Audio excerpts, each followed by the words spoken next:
The world we live in can seem pretty illogical. The things people say, the ways we behave, the complex choices we have to make. What's the quickest way to get home? Can I trust any of you lot? Where did you all come from? That process of making sense of all this stuff, of sorting between the truth and the nonsense, comes down to one of the most simple and yet powerful tools ever created by humans: logic. Yes. Yes. There's definitely beauty in logic.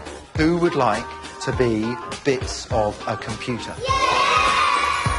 In the building next door to me at work, there's a door and there's a sign on it that says, "This door must be kept closed at all times." I just look at this in amazement. Really? Why did you build a door then? Is this sentence true or false? Philosophy, maths, science and language. Logic is the engine for all of them. In fact, it drives the fundamental process of reasoning itself. I'm a professor of computer science. Computer scientists tend to think that logic is the bee's knees. So it follows that I think logic is brilliant. Logic has inspired our greatest boffins. I'm Socrates. It's given us transformational technologies. It's also one wonderful ocean entry point. And even made us question what it means to be human. I want to see if there's any limit to what logic can do for us. So join me. It would be terribly illogical not to.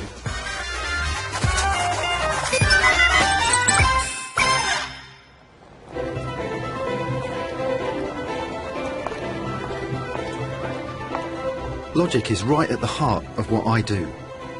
Around 15 years ago, kind of by accident, I created something that had a really big impact here, on the trading floors of the City of London.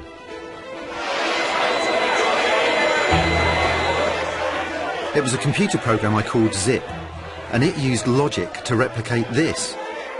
A centuries-old tradition of human traders, supposedly vested with very special skills, crammed into rooms, shouting at each other. It's ever so simple. Just a few logical inferences, decisions, and a little bit of maths. It learns from its trading successes and failures.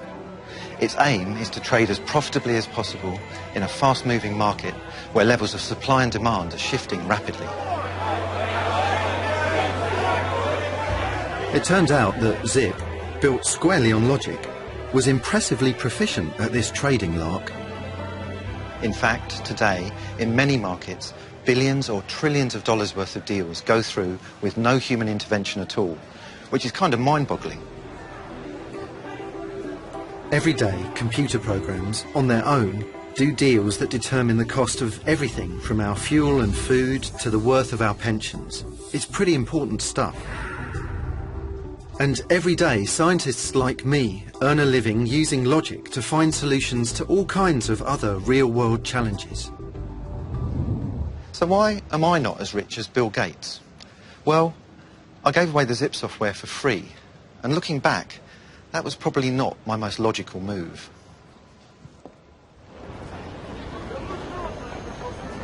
So what is logic? What does being logical even mean? A pint of lager, please. Well, all you need to explain it are three logicians and a boozer. Logic is actually all about the rules of correct reasoning. Let me tell you a joke. Three logicians walk into a bar. The barman says, Gents, would you three like a beer? and the first logician says, I don't know. the second logician says, I don't know. and then the third logician says, Yes, we would all like a beer. Okay, so it's not exactly a side-splitting, laugh-out-loud gag. More of a chortle for nerds. But what went on there? Well, forgive me, I'm going to analyse that joke to death. Remember, the barman's question was, would all three of you like a beer? The key here is the all three bit. If any one of those logicians doesn't want a beer, then he'd be able to answer no. That's because if one doesn't want a beer, they don't all want one. Logician 1 does want a beer, but he can't speak for the others, so he has to say, I don't know. Exactly the same goes for Logician 2. Then happily for Logicians 1 and 2, Logician 3 also wants a beer, and so he correctly uses logical inference to arrive at the right answer to the question. Yes, yes, we would all like a beer. At last, Logician 3 ends the torment because he can speak for everyone. Cheers to that. The important thing to understand is that logic isn't knowledge. Logic doesn't create knowledge. What it does is it gives us cast-iron rules for how to organise and handle knowledge. Even so, the quality of the conclusions you get out depends on the quality of the ideas that you put in. Time, please, gents.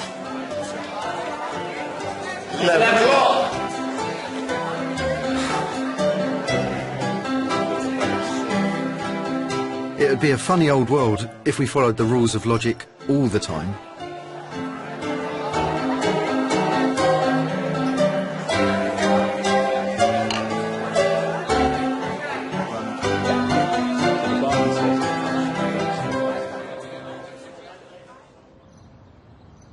These days, logic is studied and taught in academic institutions the world over. Its history stretches back 2,500 years to the age of the Greek philosopher Aristotle. He created the first formal rules of logic that would govern good reasoning, clear thought, and reliable argument. Aristotle's most famous logical tool is the syllogism. A syllogism is a certain simple kind of argument consisting of 3 propositions, and the first 2 propositions are the premises, the things that we take for granted in the argument.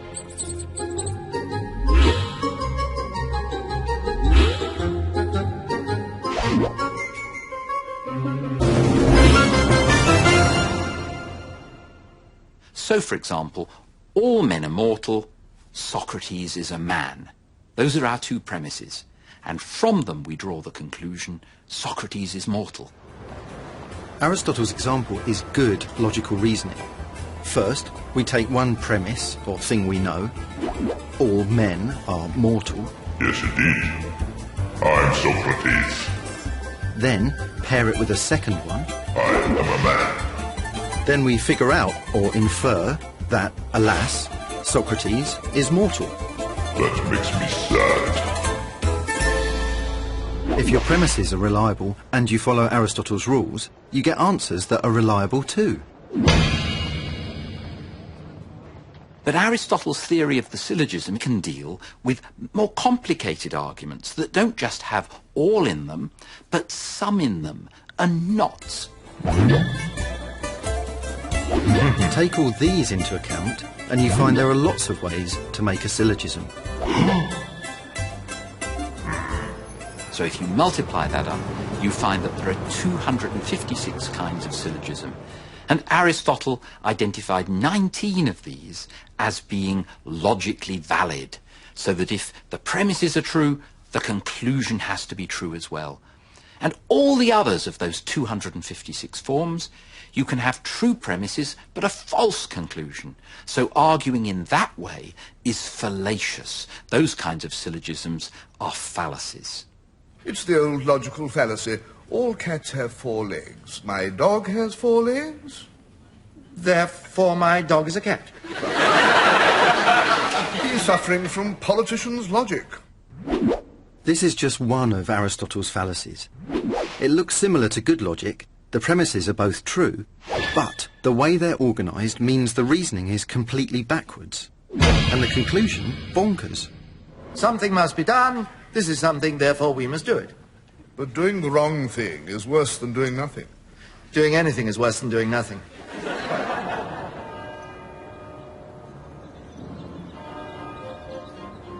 Such was the power of Aristotle's logic, that scholars used and taught it, but actually didn't do a great deal to change it for the next 2,000 years. But it wasn't just philosophers that were enamoured of logic. By the 19th century, the public had fallen for it too.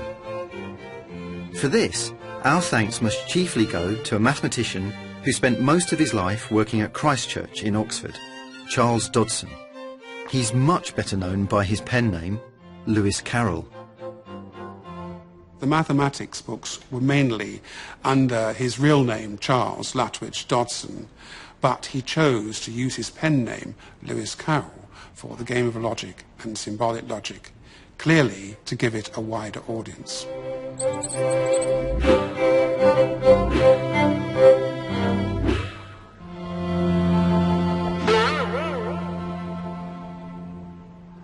Explain yourself, child. Alice's adventures may seem balmy, but curiouser and curiouser. She was actually up to her eyeballs in logic.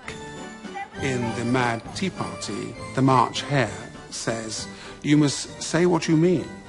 And Alice replies, "Well, I mean what I say. It's the same thing, you know." Hatter says, "You might as well say that I see what I eat is the same as I eat what I see." Gotcha! Waters don't talk! Dodson was so keen to introduce people to the delights of logic that he drafted a book initially called Logic for Ladies. He was very conscious that girls in particular were not heard. They were not given the chance to go to school. Very few had the opportunity of going to university. They certainly weren't able to get a degree. Happily for us blokes, Dodson had a change of heart, and Logic for Ladies was renamed Symbolic Logic. Together with The Game of Logic, it did surprisingly well. He felt that young people needed a tool to detect fallacious arguments that they might meet in books and magazines. He wanted them to have the ability to detect that. While Dodson's intentions would have made Aristotle proud, some of his syllogisms stand out today for the wrong reasons. What are you meant to conclude?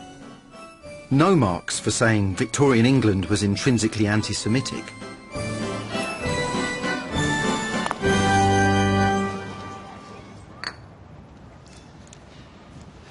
I think Dodson would have wholeheartedly approved of today's most popular logic game, Sudoku.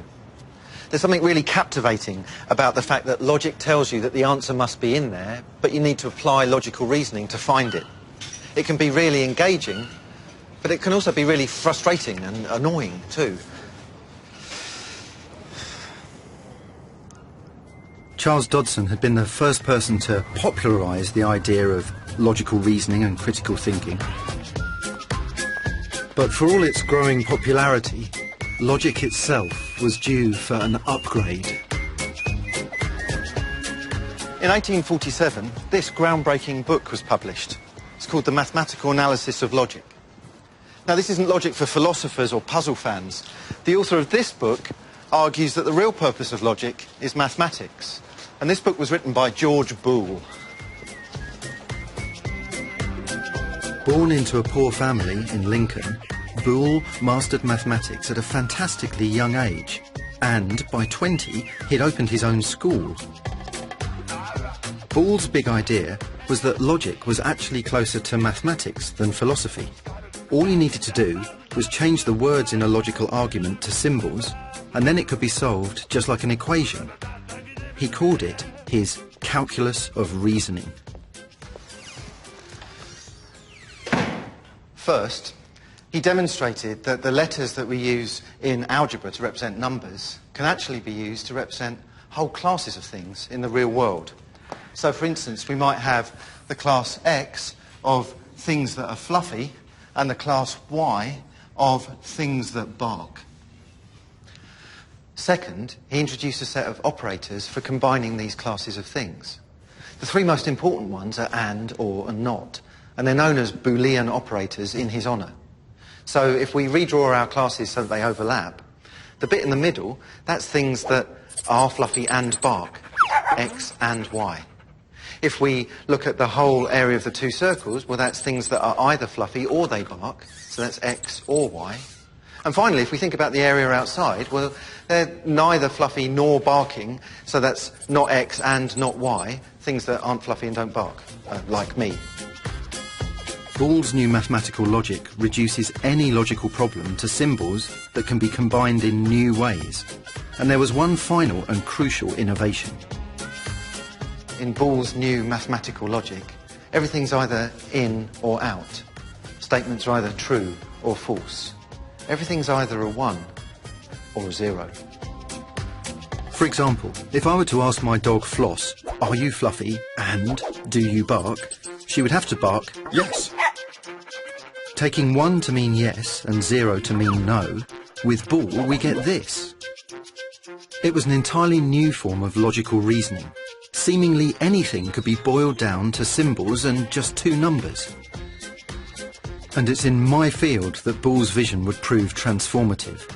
Almost a century after his death, his logic would become the language of computing.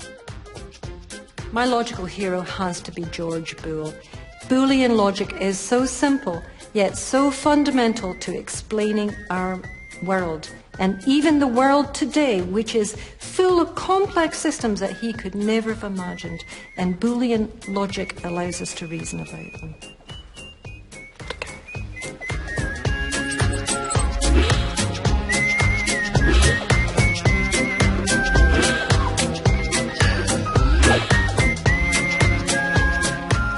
I think the application area and the use of logics has changed dramatically in the last 20, 30 years with the advent of computer science and software systems. Because fundamentally these systems are about zeros and ones, entities that map onto truth and falsity. And what I think is just absolutely brilliant is that we go back to lots of the logical ideas invented and conceived over 100 years ago before anyone imagined the systems that they'd be applicable to. Boole never knew it, but thanks to him, all computers today process their information as binary digits or bits. With binary, any number can be represented by combinations of 1s and 0s. I'm going to do an experiment. Come on in. So the cool thing about binary numbers is that they're really easy for computers to manipulate, to add or subtract or multiply or divide or to compare to each other. In fact, any time you see a computer doing anything, whether it's adding 2 numbers together or computing stock market derivatives, inside it's using Boolean logic to do just that. I want to demonstrate how Boole's logic can be used for computing. At their simplest, computers work by passing bits of information, 1s and 0s, through a circuit, like the one that we're building here. The most important parts are the junctions where the bits of information are combined and passed on. These are called Boolean logic gates, and the way you order them determines exactly what the circuit can do. From simple addition to calculations that we could never do in our own heads, they can all be worked out with something like this. I'm going to use these guys and some very simple logic gates and, not, and or, and a circuit that we've got out there in the school hall. And what this circuit's going to do is to add together 2 numbers to come up with one answer. Who would like to be bits of a computer? Yeah! Come on up and I'll give you out your shirts, okay? This one is a number 1, which is for Ishmael. Where's Ishmael? Well, hey, they're not just pretending, they will be a computer. Charlie T, thank you very much for being an AND gate. Normally, of course, computers work on electric currents. Our computer will be powered by kids, who will pass on their 1s and 0s by either tagging the next kid in line for a 1 or not tagging them for 0. It's time for the kids to take their places in our circuit. And, for the record, I've never tried this before. OK, some of you are being AND gates. Do you remember what an AND gate has to do? The rule for ANDs is they only get a 1 to pass on if they're tagged on both shoulders. So now some of you are being OR gates. ORs pass on a 1 if they're tagged on one or both shoulders. Some of you are being NOT gates. NOTs are different. They get a 1 to pass on if they're not tagged. Numbers, you are the most important thing because the whole circuit is about processing numbers. We're going to put these 4 bits into the circuit, which arranged like this represent 2 and 3. Off you go. The bits of information have been inputted. They're relayed on by the first set of kids. If they're following their rules, only some should be carrying ones, while others won't. At each gate, the bits are combined and passed on. They're nearly there. At last, the output numbers are either tagged or not. So, we've got a 1, a 0 and a 1. A 4 and a 1, and that makes 5. And the numbers we added at the start were a 3 and a 2. So a 3 and a 2 moving through this circuit with all of you just doing very simple things, being and or not, ended up at a 5 this end. So you have calculated the right number.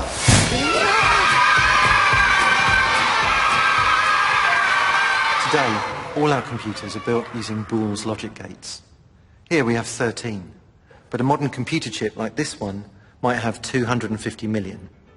They're all doing exactly what these guys were doing, but an awful lot faster. We just did a simple sum here, but Boole heralded a new era for logic, in which reasoning about anything could be done in the language of maths. There are lots of different logics, because there's lots of different kinds of systems or worlds that we want to reason about. I've been applying logic to reason about a wide variety of complex systems. I've looked at communications for air traffic control systems, molecular biology. I've also looked at advanced telephony. But regardless of the application, all logics have one thing in common. Amongst all these logics, the unifying property is they're about axioms and rules, so the answer is unambiguous. We can automate the procedure of computing the answer in logics, but we still need to pose the question. Taking exactly those questions and automating the way we logically answer them requires what's known as an algorithm. It's the province of my very own breed of nerd, the computer programmer. And there's nowhere more important for today's generation of up-and-coming young programmers than this, the annual International Olympiad of Informatics, held this year in Brisbane, Australia. We're trying to find the best and the smartest students when it comes to computational thinking, algorithms and programming. On each competition day, everyone is set 3 questions, which must be answered within 5 hours. The easiest one, you just had a bunch of locked doors and you had a bunch of switches. Each of the switches was connected to one of the doors, but you didn't know which switch was connected to which door.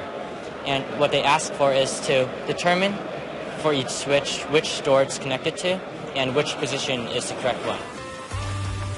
Johnny Ho is last year's champion, so there's a lot to live up to. But things aren't quite going his way. By now I've actually solved all 3, but I didn't actually solve them during the contest because there's just a lot of pressure. We test the ability of students to come up with clever algorithms to solve algorithmic problems. They not only have to come up with the algorithm, but they have to write a computer program that runs the algorithm. Algorithms turn real-world problems into questions that logic can help us answer. If, for example, these guys wanted to spend their day off competition duties defining the group of all animals in a zoo that are marsupials, the first step of the algorithm could be to ask, of all the animals I see, which would I find in the wild in Australia? No. No. No. Yes. No. I don't know.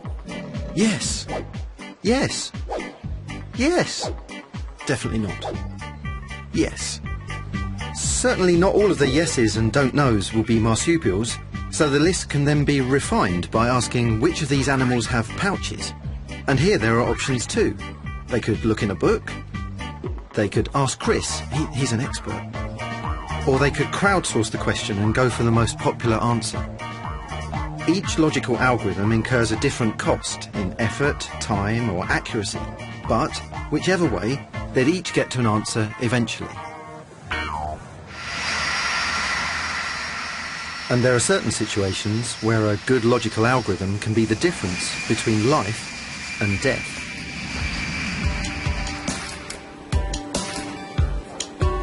This is the NATS Control Centre in Swanwick, southeast England. At any one time, around 100 air traffic controllers are responsible for 200,000 square miles of airspace over the UK. Delta 11, report your ocean entry point. Landing over 2 million flights a year, it's perhaps surprising that until very recently, these folk did their job using brain power alone. But that's all changing. New automated algorithms have started to take on some of that responsibility for guiding the planes in our skies. The equipment now is talking to the aircraft, and so whereas before the human was reacting with the human, and obviously there were sometimes mistakes made, the computers can now double check that interaction and provide a warning to the controller if anything is amiss. Equally, in terms of capacity, because it's reduced the amount of workload for the controller, we've seen capacity about 40% increase on some sectors because the computers are doing some of the logical calculations and thinking on behalf of the human being. I think logics are really crucial as a tool for reasoning about the systems we use in our modern world. We are surrounded by these complex systems like air traffic control, railway signalling, the electricity grid.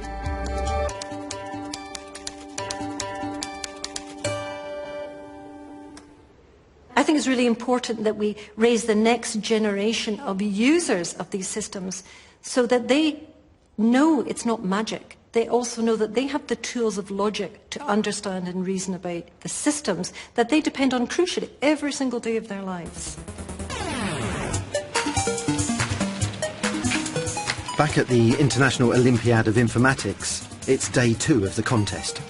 The judges are looking for programs to do logic that aren't just right, they have to be fast. So if you have an algorithm that is technically correct, but it would take 100 million years to run, then you would score no points. If you have an algorithm that solves the same problem and runs in, say, 5 seconds, then you can score much higher points. I think the simpler an argument is, the more beautiful it is. So if it can be expressed in perhaps just 10 words, that argument would be pretty neat. Competition has finished. Thank you very much for your patience. It's an anxious wait for the final ranking. I think this competition is, in all its geeky glory, an amazing event. With the ability to implement their problem-solving talents in the language of computing, these kids are going to be the future of all things logical. First place winner of IOI is Lijia Chen from China.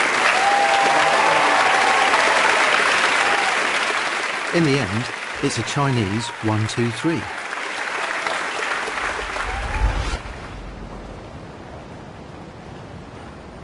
It's lucky the Brisbane competitors didn't have this problem to solve. It's one that no logical algorithm can cope with. All I want to know is, what do you think? Is this sentence true or false? Is it true or false? You can have this if it's false.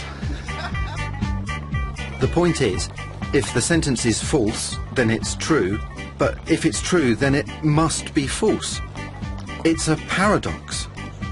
But if it's false, it's true. My sign is inspired by the first known logical paradox from around 600 BC by the Cretan Epimenides of Knossos. Well, if you read the sentence that this sentence is false, as its true meaning, then yes, it is false. Epimenides wrote, all Cretans are liars. But he was a Cretan, so was he lying? If so, then all Cretans aren't liars, in which case he would be telling the truth. Statement, isn't it?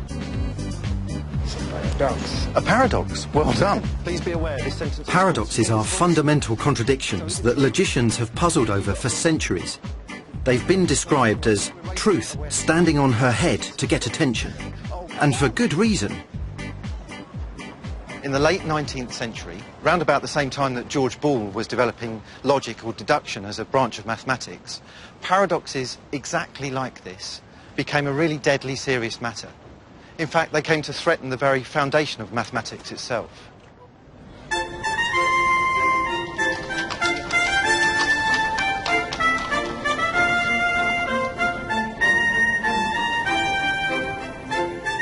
The Austrian capital, Vienna. renowned for its music, elegance, legendary cafes, and exquisite cakes. But at the turn of the 20th century, it was also the place to be if you were interested in logic. Despite its grace and gentility, Vienna can lay justifiable claim, perhaps more than any other city, to being the birthplace of the modern. For it was here, in art, design, philosophy, science and psychology, that people most boldly challenged the tired conventions and assumptions of the 19th century. But what was modern? Was it about replacing religion and tradition with logical empiricism and pure reason? Or was it about admitting to a new uncertainty, the limits of our perceptions and the moral vacuum of the Freudian subconscious? Until this point, it could be argued that logic wasn't exactly a topic on everybody's mind. But here, it was at the forefront of this titanic clash. From the city's coffee houses to the University of Vienna itself, the struggle for modernity played out. In 1894, the university commissioned a great ceiling painting for their ceremonial hall. The theme was the victory of light over darkness, and it had separate panels celebrating the great achievements of the university's faculties of jurisprudence, of medicine, and of philosophy. Given the subject matter, it was perhaps unfortunate that the artist that they commissioned for these paintings was Gustav Klimt. In 1900, he presented them with Philosophy, a depiction of naked men and women drifting trance-like in empty voids. It expressed anything but victory, certainty, or optimism. Klimt's proto-modernist vision of philosophy was shocking to the people of Vienna and deeply unsettling to the professors at the university. He was attacking everything that they stood for, and Klimt's paintings were rejected outright.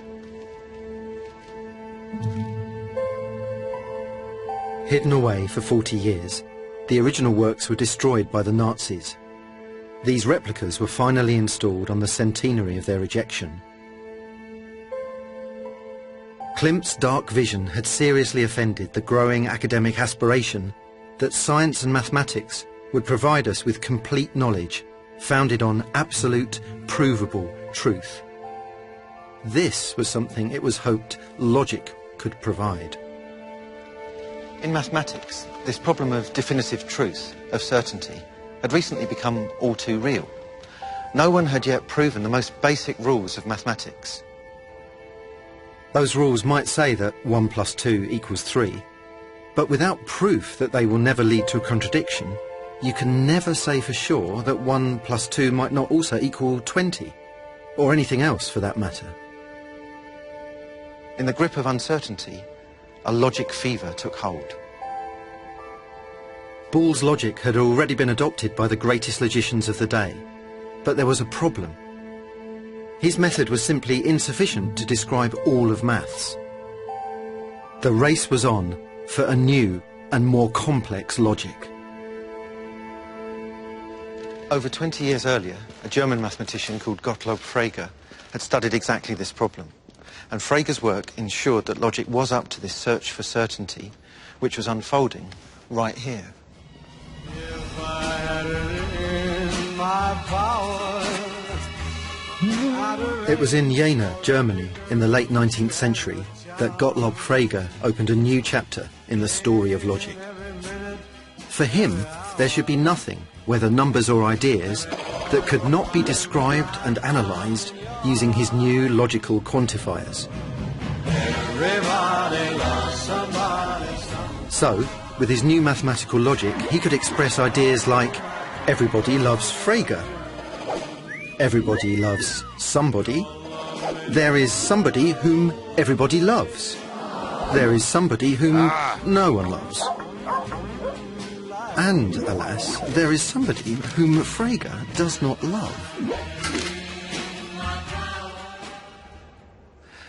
That somebody who Frege probably did not love was British philosopher Bertrand Russell, who independently was engaged in pretty much exactly the same project, using logic to firm up the foundations of mathematics. In 1902, Frege was just days from publishing the second volume of his magnum opus on logic when he received a letter from Russell. And it was the kind of letter that any logician dreads receiving. Russell had spotted a big problem.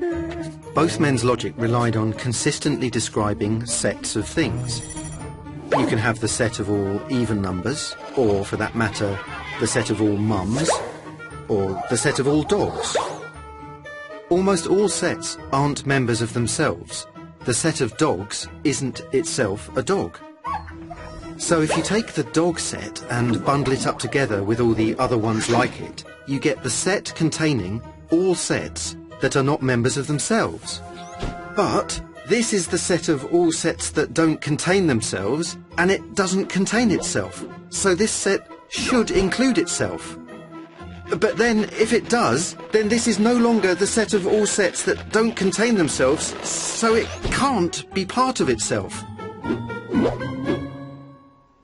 It's one of those logical paradoxes. Frege immediately wrote back to Russell. Dear colleague, your discovery of the contradiction has surprised me beyond words, and, I should almost like to say, left me thunderstruck, because it has rocked the ground on which I meant to build arithmetic. Your discovery is at any rate a very remarkable one, and it may perhaps lead to a great advance in logic, undesirable as it may seem at first sight. Russell now took on Frege's project with an even greater zeal, to develop an even more outrageously complex logic that would get round this problem with sets, and so be free of paradox.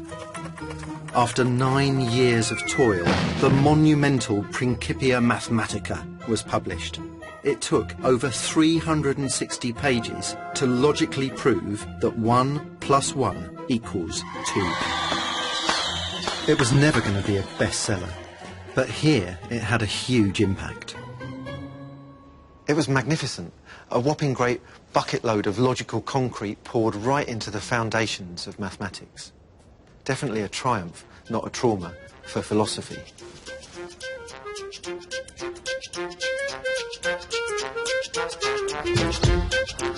But the final word on logic would not come from Bertrand Russell.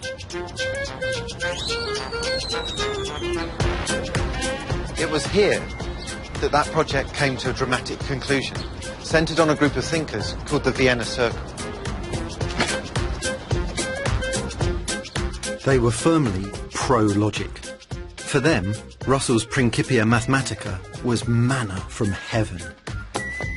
The Vienna Circle had people who inspired them. They were their idols.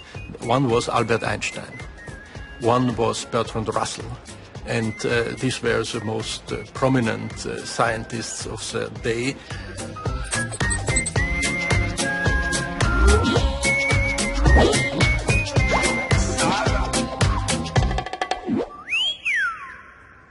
The interest shifted almost imperceptibly at first from the foundations of physics to the foundations of mathematics and to logic. It came almost against their will that this became the most prominent topic of the Vienna Circle. Once every 2 weeks, they would meet here, in this actual room.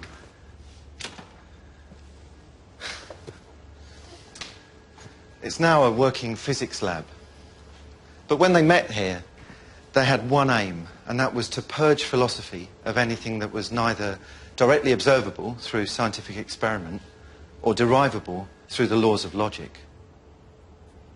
This logical analysis of the meaning was the essential first step, and therefore it was forbidden to talk about such concepts like God, for instance, or metaphysical statements about the thing in itself or whatever, because you could never find a sentence that could be verified in a scientific way. In fact, the Vienna Circle loathed the idea of metaphysics so much that when they met here, Rudolf Carnap, a former student of Frege's, appointed someone to shout M during their discussions at the hint of any illegitimate sentence. M stands for metaphysics. M! It's the logician's way of saying bollocks. Now, the thing is, he was saying M so much... M! ...that they got sick of it. Instead, they had him shout non-M any time that someone actually said something that was legitimate. Nicht M! Despite the purity of their logical methods, the problem of uncertainty that had plagued logic likewise stalked the Vienna Circle. Something that may have also imprinted this young generation of Austrian scientists was a scandal that happened in 1913 when it was discovered that the head practically of the counter-espionage service was a spy. And you see the task of a counter-spy service is actually to make sure that there are no spies around. But what happens when the head of that organization is a spy himself? This is a fundamental uncertainty. Yes, the Secret Service can work very well, but can you be sure that the Secret Service is not infected? And something similar is happening in mathematics. You make sure that there exist no contradictions. You build up big walls against uncertainty or so. But maybe within these big walls there is a contradiction sitting. Contradiction bothered one man more than most, Kurt Gödel. Kurt Gödel was the most reclusive member of the Vienna Circle. He'd had the finest logical training that you could imagine. It was in one of Vienna's famed coffee houses in August 1930 that 24-year-old Gödel first revealed a discovery that would end forever the logical quest that Frege, Russell and the like had set themselves. Gödel was one of the few who definitely had read all of Russell's Principia. He knew that for any logical system to be the foundation of mathematics, it had to be both complete and consistent. Gödel told Carnap that by studying the Principia, he had come to the conclusion that in any logical system, you could either be consistent or complete, but you couldn't have both at the same time. In Russell's masterpiece, Gödel had discovered a contradiction that became known as incompleteness. This means that in mathematical logic, there are going to be some truths which, although true, can never be proven to be so. This result of Kurt Gödel about the limitations of mathematics and logics was a terrible blow to the optimism of the Vienna Circle, and some of the members took a long time to come to grips with it. The grand search for absolute, provable truth had hit the buffers. By the mid-1930s, the Vienna Circle was over. The rise of fascism and the looming threat of war meant its members fled, were expelled, or killed. Kurt Gödel left Vienna for Princeton, where his own search for certainty also came to a tragic end. Gödel became convinced that someone might try to poison him. The only person he would trust to cook and indeed to taste his food was his wife. And when she fell ill and was hospitalized, he starved.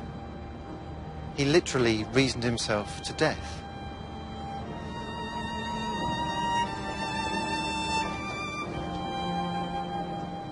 The fact that all systems of mathematical logic were limited, that we could never have complete certainty, signalled the end of an era for logic. But for one British logician, Alan Turing, Gödel's work was the inspiration he needed to launch, inadvertently, a new and entirely more practical logic revolution. Alan Turing was just 23 years old when he imagined something extraordinary. He called it a universal machine. The universal machine is an entirely imaginary, hypothetical device, and yet it's one of the most influential machines ever in human history. The device Turing imagined could tackle any mathematical problem using a logical algorithm encoded in its own limitless memory. In 1936, Alan Turing published a paper in which he proved that you couldn't decide beforehand which mathematical problems the machine would be able to solve and which would just cause it to run on and on and on forever. That there are some problems that are simply uncomputable was startling and yet another blow for mathematics. But it was also the beginning of something entirely unexpected and destined to cement logic's role in the modern world. It's an extraordinary, almost exquisite paradox that in demonstrating that some things can't be proved using a logical machine, what Alan Turing did almost single-handedly launched a technology revolution. Turing's universal machine is what we today call the computer. While stationed here at Bletchley Park during the Second World War, Turing began to implement his abstract ideas as real logical hardware. Working with Gordon Welchman, Alan Turing developed this machine. It's called the bomb. It's a bit loud. It's a form of electromechanical computer, and its logical function was to decode the messages that the Germans were sending using their Enigma encryption machines. But then Turing's colleague, Tommy Flowers, went a step further.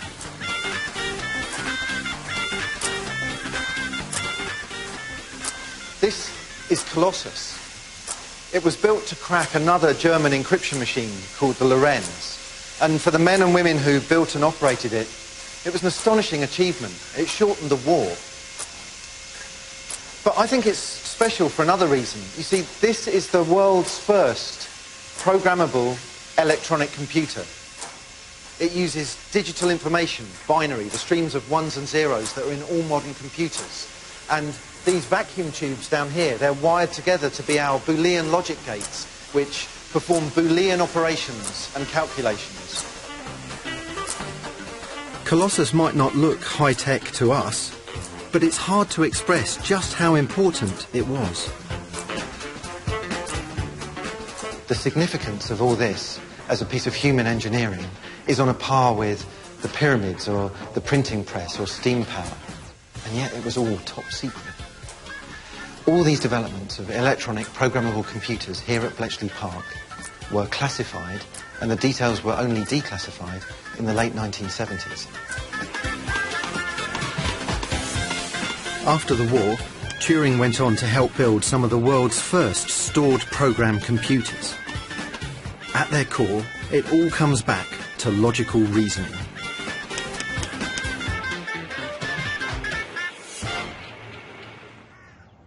Think about this.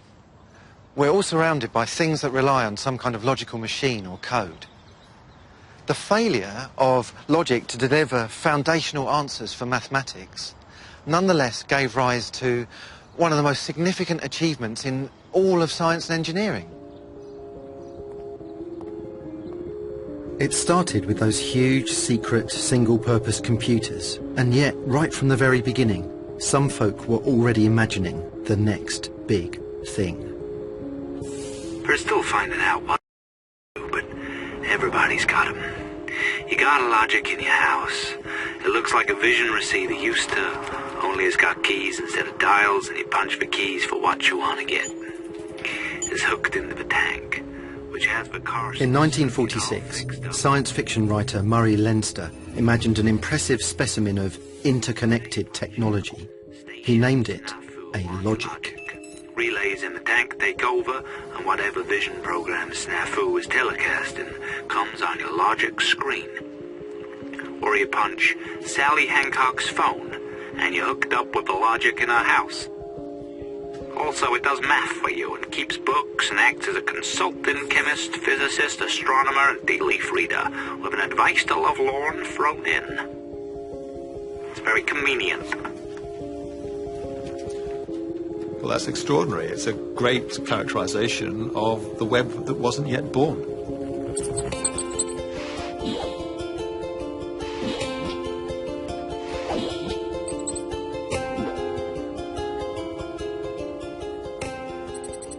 The digital world we live in, the computers that surround us, at their base are running Boolean logic. I mean, they're running actually electrical currents. Ones and zeros are the products of those electrical currents. But on top of that, there are layers on layers on layers of complexity. Operating systems, machine code, applications that we use every day, from word processors to spreadsheets to the browsers we use. And when you have your Skype conversation with your aunt in Australia, you don't think of that interaction in terms of those ones and zeros. But without them, without the underlying processing, none of this would work. Not only did logic launch the digital revolution, but it's also the tool we use to sort, search, and retrieve the information we want online. The World Wide Web we have today represents the largest information construct humanity has ever created. It's 20 years old, barely, and yet we have billions and billions of pages encapsulating knowledge and information from all of human culture and all of human history. The challenge is to organize this massive information, this complexity, and logic gives us some of the perfect tools to do that.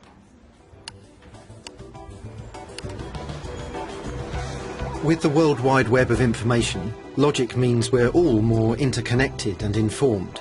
But back in the city, the march of logical machines has come at a cost. And I don't mean all the traders are spending too much time on Facebook. In the year that I was born, there were 22 separate stock exchanges in the UK, and this is how business was done. Now, this place, the London Metal Exchange, is the last venue where traders still go face to face. First, technology squeezed out the need for traders to meet in person. And now it's the traders themselves who may be heading for extinction. Not long after I wrote it, IBM did some tests of the ZIP trading algorithm, and not only did they confirm that it worked, they showed that it outperformed human traders.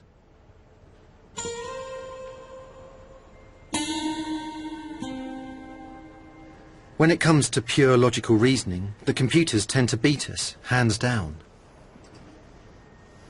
It's an old adage, but people in this business joke that soon the only things you'll find on a trading floor will be a big computer, a man, and a dog. The big computer's there to do all the trading. The dog's there to make sure that no one touches the computer. And the man's job? On the trading floor of the future, the man's job is to feed the dog.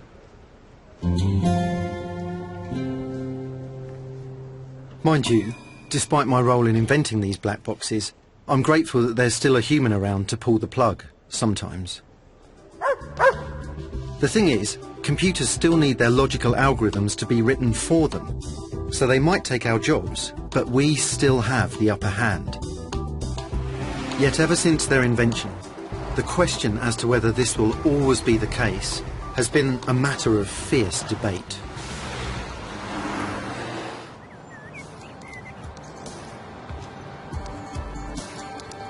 When the digital revolution was in its infancy, the possibility of computers developing human-like intelligence was the hottest topic in town.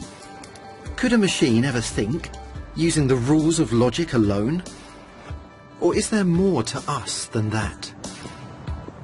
In 1950, Alan Turing published another visionary essay.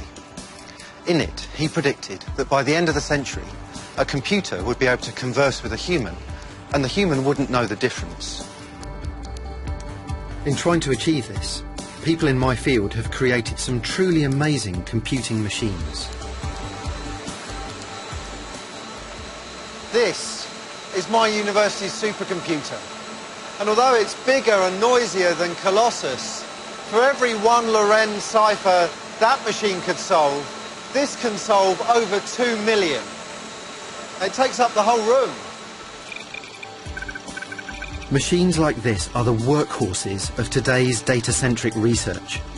All the switches, wires and logic gates have long since disappeared under the hood, meaning that for TV, we have a habit of trying to pretend that this doesn't all look like a load of, well, cupboards. Or a laundrette. Turing thought that by the time we developed computers as powerful as this, we would also be capable of programming a machine with sufficient rules of logical reasoning that its intelligence would rival that of us humans. That was then, and remains now, a very controversial idea. We like to think of our intelligence as raising us to a level above the rest of the creation. We associate it with the idea perhaps of an immaterial soul, being not just one amongst other animals, but special. And what Turing was suggesting was that this special quality could belong to a lump of computing machinery, and it could reason just as well as we could, maybe even better. At Bletchley Park, Turing had sketched out algorithms for playing chess. At that time, the chessboard was dominated by some of the world's most brilliant, strategic, logical, mathematical brains. And so it became the battleground for an entirely new challenge for logic: artificial intelligence. In 1997, the most famous public battle between man and machine took place. Garry Kasparov, the reigning chess world champion, had previously trounced IBM's chess-playing computer, Deep Blue.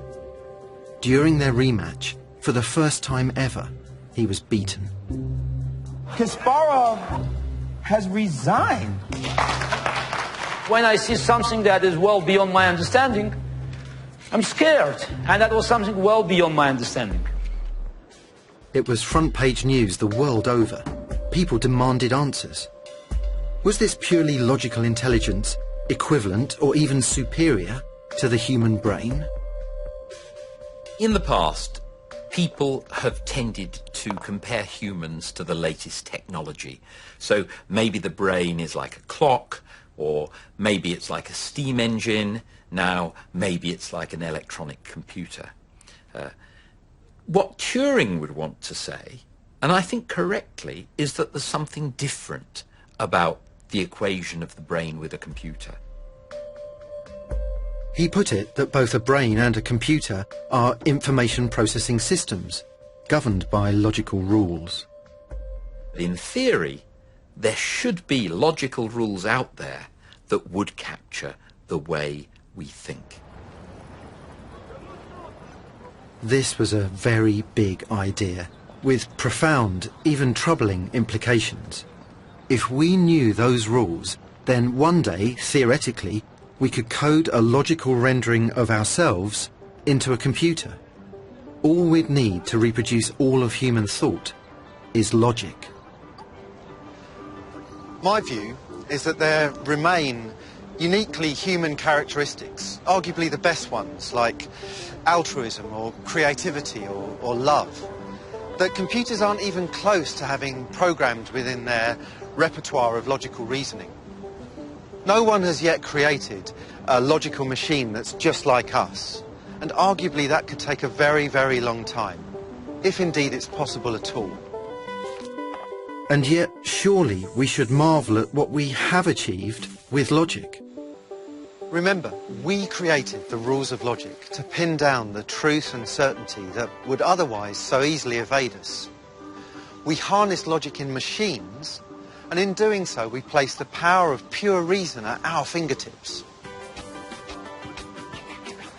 Mind you, I'm still no good at Sudoku.